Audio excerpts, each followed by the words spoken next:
Ngayong Healthy Lung Month, ating pag-usapan ang sakit na tuberculosis. Pero ano nga ba ito? Ang TB ay isang sakit na dulot ng bakterya o mikrobyo na tinatawag nating Mycobacterium tuberculosis. Ito ay nagiging detrimental dahil sa taglay nitong virulence factors kung tawagin. Ilan dito ay ang mycolic acid na dahilan ng granuloma formation, cord factor kung bakit hindi agad ito malabanan ng ating immune system, specific proteins and polysaccharides na nadedetect lamang sa pamamagitan ng specific test. Nakakahawa ang sakit na TB sa pamamagitan ng droplet or direktang paghinga. Maaaring makahawa ang mga taong may aktibo at hindi nagagamot na TB kapag sila ay bumahin, umubo o kapag sila ay nagsasalita. 7% ng lahat ng kaso ng TB sa buong mundo ay nagmumula sa Pilipinas. At dahil dito, ang Pilipinas ay ang pang-apat na bansa na may pinakamaraming kaso sa buong mundo. Kaya ngayon, ating silipin ang kwento ni MM, isang 40-year-old na pasyente na na-diagnose ng TB.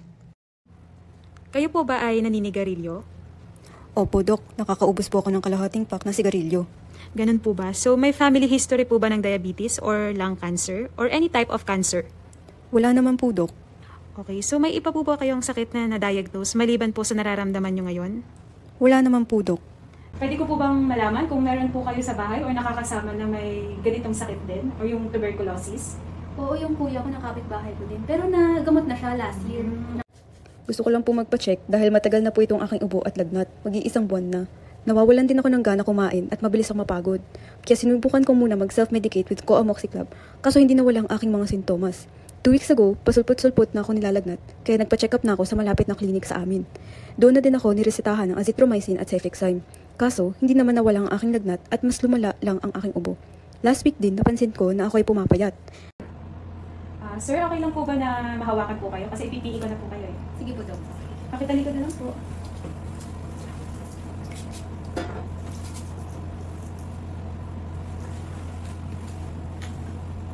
Hingang malalim po ha, pagka sinabi ko. Hingang malalim po. Hingang malalim.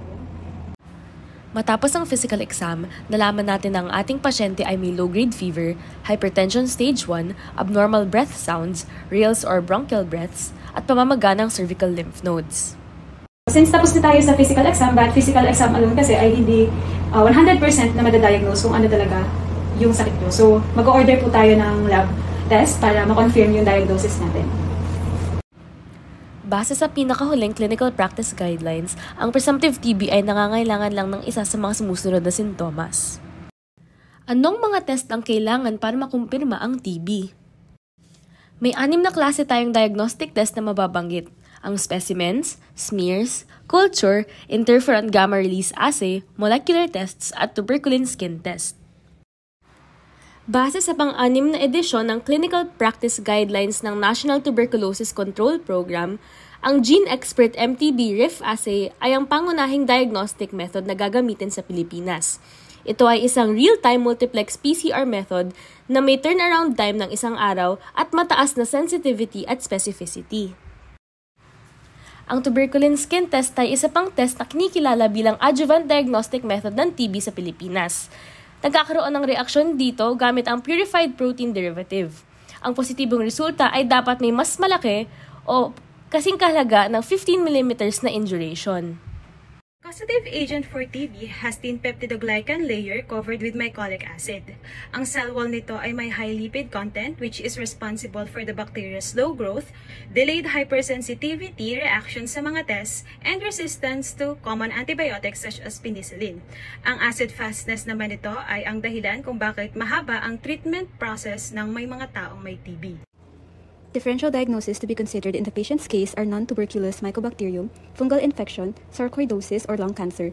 Fungal infections such as histoplasmosis and aspergillosis have pulmonary manifestations such as lung cavitations, but we can rule them out since the patient's history does not indicate environmental exposures such as manure-laden soils or spore areas. They will also have a negative result in GeneXpert MTB RIF assay. Lung cancer can also be considered. This diagnosis can be ruled out since the chest X-ray does not indicate a lung tumor, lymph node involvement, or metastasis to other organs. Sarcoidosis is a multisystem granulomatous inflammatory disease with formation of non-caseating granulomas. We can rule this out as it usually requires a history of chronic exposure to insecticides or mold, as well as bilateral hilar lymphadenopathy and pulmonary infiltrates in the chest X-ray, which are both absent in our patient. Lastly, non-tuberculous mycobacteria, or NTM, occurs in the environment, the lungs. This commonly presents with nodules in the middle lobe, diffuse infiltrates, cavities, and endobronchial lesions in the chest X-ray. However, this can be ruled out since the patient does not have any exposure to the reservoir of NTMs. Tuberculin skin test on NTM patient will yield negative results. For differentials, we have 4 different organisms: the Burkholderia pseudomallei, Streptococcus pneumoniae, and the Mycobacterium bovis. First, we can rule out the B. pseudomallei since it is a gram-negative water and soil-borne organism, and it yields negative results for most of laboratory tests we requested. Same with the Streptococcus pneumoniae, which is the gram-positive lancet-shaped diplococci. Now, we are left with 2 Mycobacterium species, which is the M. bovis and M. tuberculosis. Among the 2 Mycobacteria species, only M. tuberculosis will react in the tuberculin skin test. The gene expert test will also immediately differentiate the 2 species through its PCR-based methodology. Sir, bale po, based po sa lahat ng laboratory test na request natin and sa results, makukonfirm po natin na meron po kayong tuberculosis. Paano po bang gamutan, Dok? Base po sa pertinent data nyo, nabibilang po kayo sa mild to moderate risk ng tuberculosis, kung saan ito po ay 6 months na gamutan.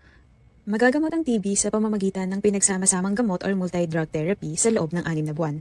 Ang mga gamot na ito ay kailangan inumin sa loob ng unang 2 buwan. Ang isoniazid, rifampin, pyrazinamide, at ethambutol, followed by 4 months intake of the first-line drugs, which are the isoniazid at rifampin. Mahalagang paalala na dapat maging tutok sa pag-inom, sumunod sa schedule at kompletuhin ang gamutan. After 6 months, we will test the patient's sputum, and if the culture yields a positive result for TB, additional 3 months of therapy will be added for a total course duration of 9 months.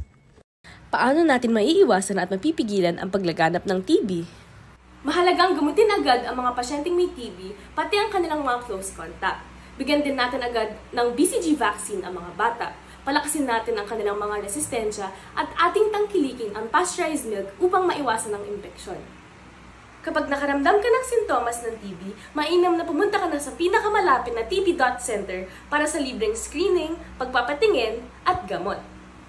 That's okay,